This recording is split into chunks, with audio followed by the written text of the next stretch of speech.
Ekishaayi ky'endege kihangwe kya Kabale International Airport ekirukorwa mu gombora ya Kabale mu district ya Hoima kibyire kiri ekyokukwasibwa mu mikono ya government omu kwezi oku bito wahirwe empatane bakamwongezayo obwire kuhika okwezi kwa 12 omwaka ogu okuba kyahwire konka obwahate eby'okukimarira nibireebeka nk'ebikigumire bwanyuma ya government kuremwa kwikirizana na kampuni ya SBC Uganda Limited omu bya sente z'enyongezo habwa emihendo y'ebikwato nk'amajuta n'ebindi kweyongera. Minisita omuhwezo w'ebyengyenda Fred Byamukama yata omushango abantu abo yayeta ba mafiya omu gavumenti abarikwenda kuferereza gavumenti biliyoni 106 omu sente z'enyongeserezo.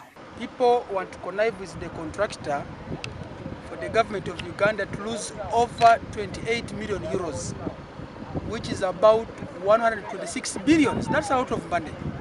In the name of variation of prices. We agree prices increased during COVID and because of the Ukraine war. But it did not increase as they're exaggerating. We want them to tell us if a sack of cement was 30, how much did they buy a sack of cement? It was increased to how much? When you ask them such a question, they keep quiet. Disassociate the company with that element of mafias. If they are there on their own, but they are not influencing any decision in SBC. SBC, it is normal and it is in every contract that the variation of prices have been taken care of.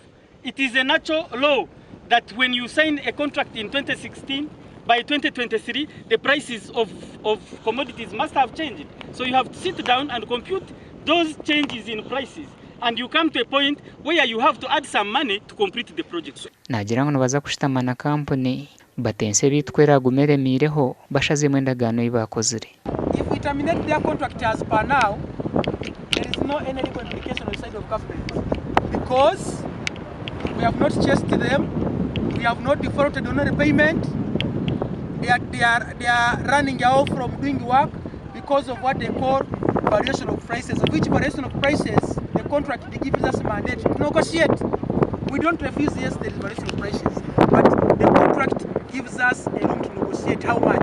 A liter of diesel, say we take an example of diesel. A liter of diesel could have been, it could have been at around 3,000. But there's a point where a liter of diesel reached at around 6,000 Uganda shillings. That is what we call the changes in prices or variation of prices. So whatever you could have planned right from the beginning cannot be enough to complete the project because of the inflation. And that is not the contractor's case, and neither the ministry's case, and neither the contractor's case. No, it's natural, it's there. The changes of the prices changes. What you plan right from the beginning is not what you spend finally. Ebi byona kuza kubaho emirimo yaba yahika habucweka 9 harigana kandi ubwo hata abakozi abari kurenga 10 nabasiba bashitame. We understand your cries. We understand your cries. We know how your income has been affected by this action, but we would like to inform you that these issues are going to be harmonized. The ministry has already started engagements with the contractor and the consultant and other stakeholders as well. Ekishaayi eki ni kimwe aha mirimo ya gavumenti eri kukora omu kwetegurira eby'okwiha amajuta okuzumu aha nyanja ya Mwitanzige omu mwaka gwa 2025 kyamara kuba nikija kuba nikiteekamaho endege rugogoma ezirikwekorera ebintu ebirikuremeera munonga ebi batari kubaasa kurabya omu nguuto ninga aha meeri. Gashakwa niwe agaba Ambrose Katoto.